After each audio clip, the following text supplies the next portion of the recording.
One nation one election का होने वाला है सपना साकार, क्योंकि मोदी सरकार ने कर दिया है इसका कैबिनेट से मंजूरी, और विंटर सेशन में होने वाला है लोकसभा और राज्यसभा से बिल पास।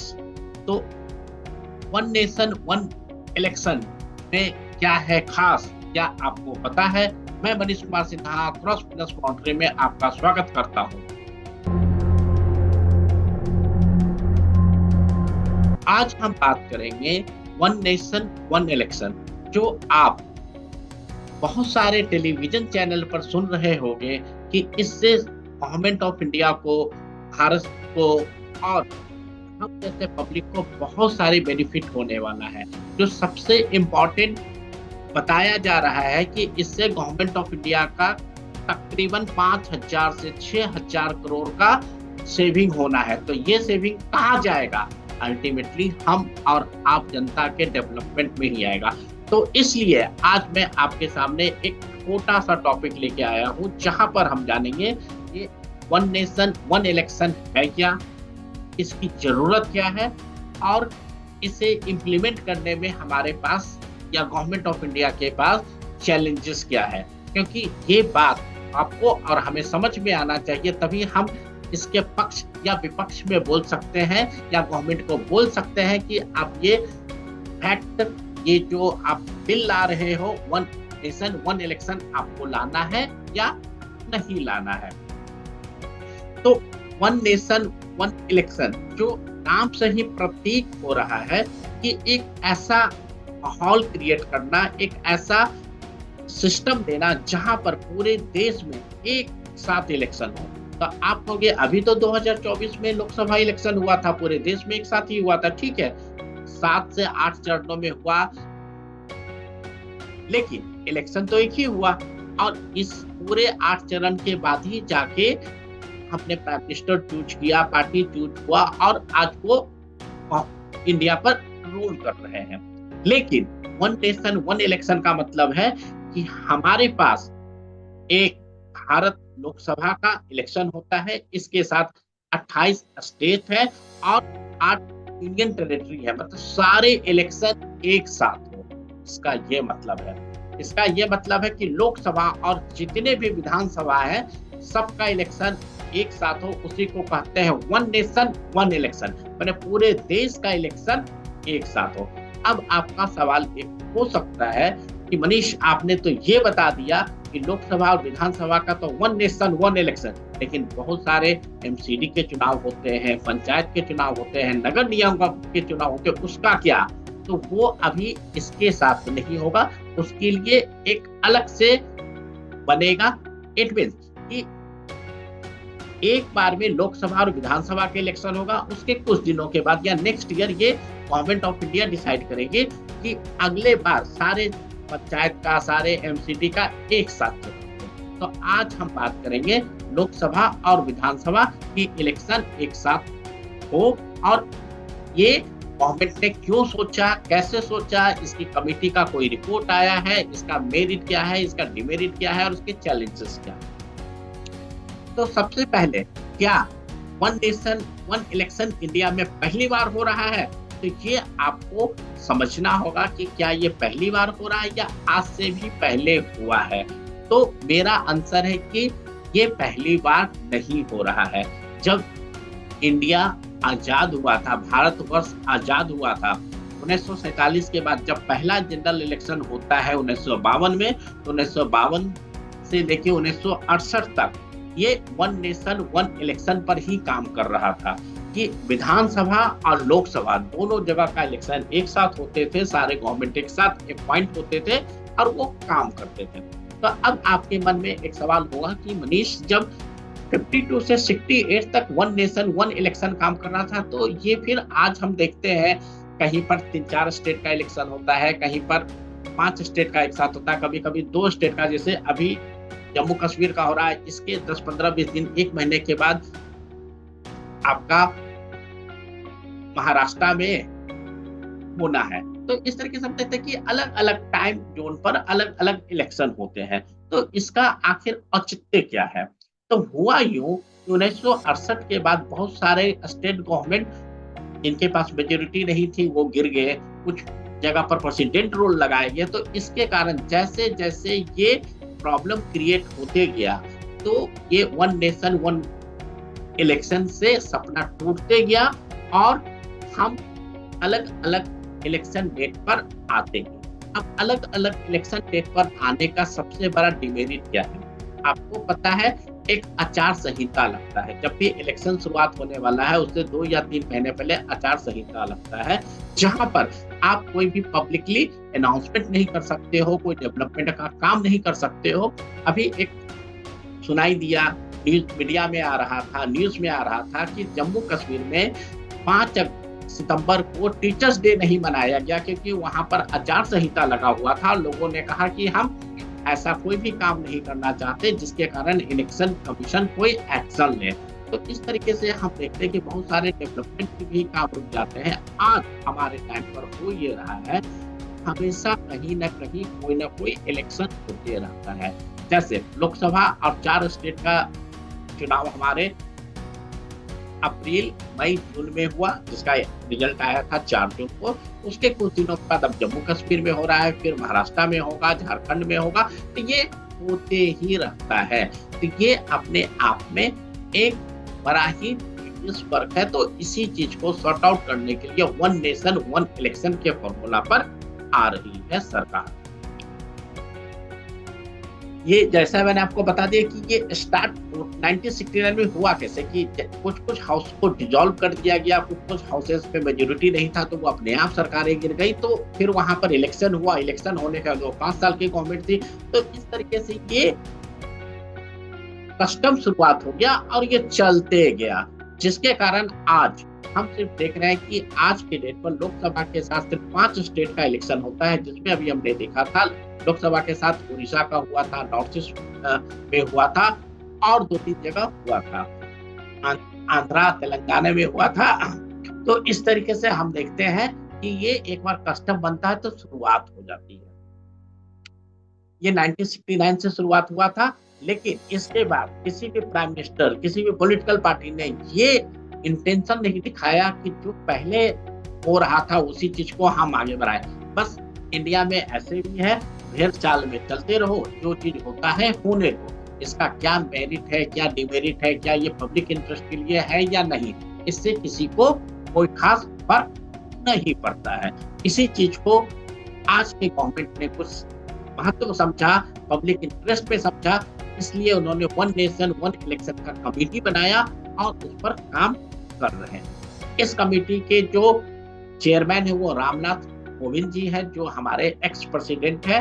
फिर डॉक्टर नितिन चंद्रा है, जो जनरल सेक्रेटरी है। अमित शाह, जो अभी होम मिनिस्टर है। गुलाम नबी आजाद है। अर्जुन रामपाल मेघवाल है। अधीर रंजन चौधरी, जो कांग्रेस से है। इनके सिंह है। हरीश साल्वे जाने माने एडवोकेट है। संजय कोठारी और लास्ट में डॉक्टर सुभाष सी कश्यप है। इस तरीके से ये कमेटी है और ये कमेटी बना कब था? 2 सितंबर 2023 को। क्या इसका कोई वेबसाइट है? तो जी हाँ, onoe.gov.in इसका वेबसाइट है। इसका हेडक्वार्टर न्यू दिल्ली में है। आज तकरीबन 1 साल होने को है और 1 साल में इस कमेटी ने अपना रिपोर्ट प्रेसिडेंट द्रौपदी मुर्मू को सौंप दिया है। ये 18,000 पेज का रिपोर्ट है। अब ये कैबिनेट से भी पास हो चुका है। अब जब विंटर सेशन होगा लोकसभा और राज्यसभा में, तो गवर्नमेंट चाहेगी कि इस बिल को पास कर दिया जाए। अब यहाँ पर कुछ पार्टी, जो पॉलिटिकल पार्टी है, वो एग्री है, कुछ डिसएग्री है, कुछ अपने पक्ष रख रही है। तो ये सुझाव का दौर है, क्योंकि ये सिर्फ ड्राफ्ट रिपोर्ट है, ये फाइनल नहीं है। इस पर सारे पॉलिटिकल पार्टी का सुझाव आएगा। अगर किसी के सुझाव सही लगेंगे और उसको इम्प्लीमेंट करना होगा, तो ये गवर्नमेंट ऑफ इंडिया को जरूर करेंगे, करना भी चाहिए, कमेटी भी करेगी।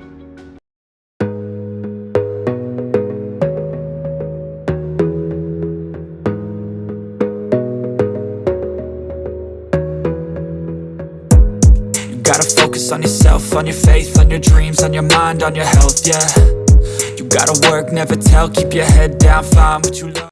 यहाँ पर कमेटी जो इंडिया में तकरीबन 60 पॉलिटिकल पार्टी है, तो उसमें से 45 पॉलिटिकल पार्टी ने अपना व्यू दे दिया है, कुछ हाँ में, कुछ ना में, कुछ अपने सजेशन के साथ। 15 पॉलिटिकल पार्टी ने अभी तक अपना व्यू नहीं दिया है। तो ये एक सुझावों का दौर है जो 1, 2 साल, 3 साल चलेगा और इसी सुझाव में ये पता चलेगा कि हम इंडिया में जो 1968 में के बाद वन नेशन वन इलेक्शन नहीं हुआ था, अब ये कब होना है। अब जो सबसे इंपॉर्टेंट चीज है कि वन नेशन वन इलेक्शन की जरूरत क्या है, तो लेस एक्सपेंडिचर। जैसा आप देख रहे हो कि अभी मार्च, अप्रैल, मई में लोकसभा इलेक्शन हुआ, अभी जम्मू कश्मीर का इलेक्शन हो रहा है, इसके बाद आपका हरियाणा का इलेक्शन होना है, महाराष्ट्र का इलेक्शन होना है, झारखंड का इलेक्शन होना है, फिर कुछ दिनों के बाद बिहार में इलेक्शन होना है, दिल्ली में इलेक्शन है, उसके नेक्स्ट ईयर यूपी में इलेक्शन होना है। मतलब ये सालों भर कोई ना कोई हर 2-3 महीने बाद किसी न किसी स्टेट में इलेक्शन होना है। अब एग्जाम्पल लेके चलते हैं, अभी जब लोकसभा का इलेक्शन हो रहा था और वहीं पर किसी स्टेट का इलेक्शन अभी जस्ट होने वाला, लाइक महाराष्ट्र का एग्जाम्पल ले लेते हैं, तो जो कैंडिडेट, जो पार्टी किसी पब्लिक के पास जाएगी तो वो एक ही बार पे बोल देगी कि भाई साहब मैंने ये अच्छे काम किए हैं, तो लोकसभा के लिए मिस्टर एक्स खड़े हैं और आपको विधानसभा के लिए मिस्टर वाई खड़े हैं और हमारे पार्टी का काम आपको अच्छा लगता है तो आप हमें वोट दे रहा। तो इससे क्या हुआ कि जो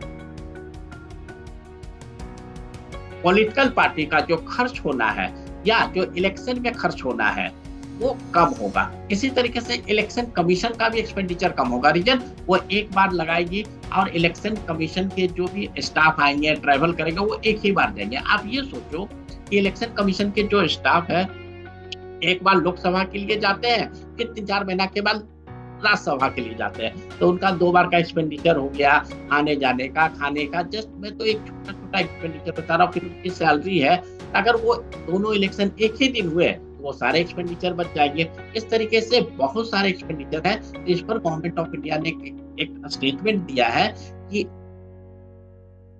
जो इलेक्शन अलग अलग खर्च होते हैं उसमें तकरीबन 10,000 करोड़ का एक्सपेंडिचर आता है, लेकिन अगर ये एक साथ कर दिया जाएगा तो ये एक्सपेंडिचर तकरीबन 4,500 करोड़ का ही होगा। मतलब कि अप्रॉक्स 5 से 5,500 करोड़ का सेविंग होगा और ये सेविंग आम पब्लिक को डेवलपमेंट में यूज होगा। अब ये कुछ लोग कह सकते हैं कि अच्छा जी हमारा पैसा बचेगा तो गरीबों में अनाज बांट दिया जाएगा, कॉर्पोरेट को बेनिफिट दे दिया जाएगा, वो एक अलग मैटर है। लेकिन यहाँ पर क्या पैसा बच रहा है या नहीं, ये एक मुद्दा है। आप किसी जरूरतमंद को आप बेनिफिट दे देते हो या किसी कॉर्पोरेट को टैक्सेशन पे बेनिफिट दे देते हो, कहीं सब्सिडी दे देते हो, उस पर आप ये हम बात नहीं कर रहे। हम बात कर रहे हैं कि वन नेशन वन इलेक्शन पर एक्सपेंडिचर कम होगा। तो जी हाँ, एक्सपेंडिचर कम होगा। मोर डेवलपमेंट टाइम, जैसा मैंने आपको बताया कि हमेशा आचार संहिता लगा हुआ रहता है और हम वहां पर डेवलपमेंट नहीं कर पाते, क्योंकि इलेक्शन का बोर्ड होता है, कभी लोकसभा का, कभी राज्यसभा का, कभी पंचायत का, कभी एमसीडी का। तो इसलिए हमारे पास, गवर्नमेंट के पास डेवलपमेंट का ज्यादा टाइम होगा, गवर्नमेंट डिपार्टमेंट में ज्यादा समय होगा, वो काम कर सकती है। और जब हमेशा हर 4-6 महीने 8 महीने पर इलेक्शन होना है तो वहाँ के इम्प्लॉय भी इलेक्शन के मोड में आ जाते हैं, इलेक्शन में ड्यूटी लग जाते हैं। जब 5 साल में एक बार होगा, बाकी सारे 4 साल वो आराम से फ्री होके काम कर सकते हैं, तो डेवलपमेंट भी ज्यादा होगा। गवर्नमेंट एम्प्लॉय का इन्वॉल्वमेंट भी कम होगा, क्योंकि पूरे 5 साल में एक बार आपको इन्वॉल्वमेंट देना है। गवर्नमेंट अपना ज्यादा से ज्यादा टाइम रोड मैप पर लगाएगी। तो ये 3 इंपॉर्टेंट चीज है कि जहां पर गवर्नमेंट का एक्सपेंडिचर कम होगा, डेवलपमेंट के लिए ज्यादा टाइम मिलेगा और गवर्नमेंट एम्प्लॉय को एक बार इन्वॉल्व करना पड़ेगा पूरे 5 साल में, उसके बाद नहीं। ऑल पार्टी का भी एक्सपेंडिचर कम होगा। जैसे अगर मैं किसी पार्टी ए से हूं और मुझे वोट मांगने जाना, तो मैं पार्टी ए से हूं तो मैंने 2 कैंडिडेट खड़ा कर रखा है, एक लोकसभा के लिए और अलग अलग के लिए विधानसभा के लिए। तो मान लो कि एक लोकसभा में एक लोकसभा का कैंडिडेट हो गया और विधानसभा के लिए तकरीबन 5 से 6 कैंडिडेट हो गया।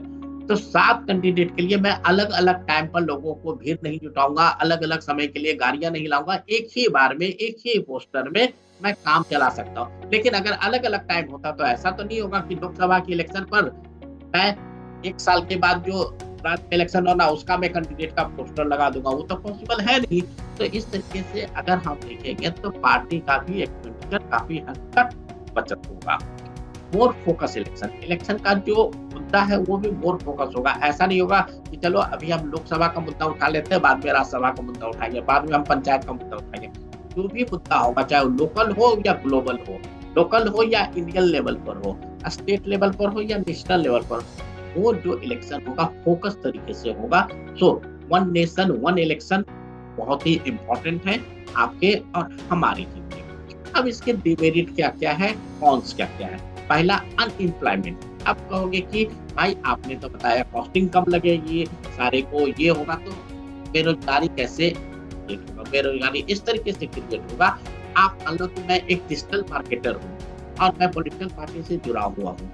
अभी 3 महीना पहले मैंने लोकसभा के लिए काम किया, फिर 4-5 महीना बाद अभी जम्मू कश्मीर का, तो मान लो मुझे कहीं से कनेक्शन मिल जाता है, मैं जम्मू कश्मीर में भी काम कर सकता हूँ। फिर हरियाणा और महाराष्ट्र में काम आएगा तो वहां कर सकता हूँ। नेक्स्ट ईयर में बिहार में इलेक्शन होना है, यूपी में इलेक्शन होना है। इस तरीके से हर अलग अलग स्टेट में इलेक्शन होते रहेगा हर 6-6, 8-8 महीने पर।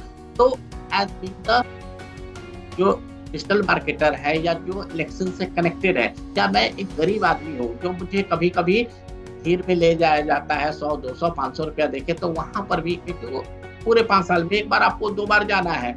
यहाँ तो है नहीं कि हर साल में एक बार 2 बार जाना है। तो अनएम्प्लॉयमेंट भी क्रिएट होगा। ये गवर्नमेंट ऑफ इंडिया को सोचना पड़ेगा कि इस अनएम्प्लॉयमेंट को कैसे रोके, क्योंकि अनएम्प्लॉयमेंट तो क्रिएट होगा। सोचने में थोड़ा सा अटपटा लगता है, लेकिन दूसरा प्रॉब्लम आएगा मीडिया हाउस डिस्कशन का। जब भी हम टीवी खोलते हैं तो हमेशा कौन बनेगा मुख्यमंत्री, कौन बनेगा प्रधानमंत्री, कौन बनेगा इस स्टेट का रक्षक, और ये ऑलमोस्ट सालों भर चलता है, क्योंकि 3 महीना पहले प्रधानमंत्री पर चल रहा था, अभी चल रहा है कि जम्मू कश्मीर का मुख्यमंत्री कौन बनेगा।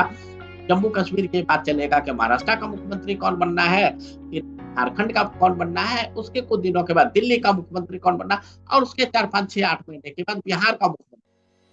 मतलब मीडिया हाउस में हमेशा चर्चे होते रहेंगे और पैनल पर लोग आते रहेंगे और लोग चाव से देखेंगे। तो मीडिया हाउस का भी चार्म थोड़ा सा कम होगा, तो अनएम्प्लॉयमेंट क्रिएट होगा मीडिया हाउस का। अब इससे भी ज्यादा इंटरेस्टिंग चीज अब आपको बताने वाला हूँ जो इंडिया में होता है। इंडियन पब्लिक, हम लोग चाय पर, लंच पर या हर टाइम पर पॉलिटिकल डिस्कशन करते हैं, यार ये पार्टी जीतेगा, वो पार्टी जीतेगा, तो हम इंडियन पब्लिक का टाइम पास भी नहीं होगा।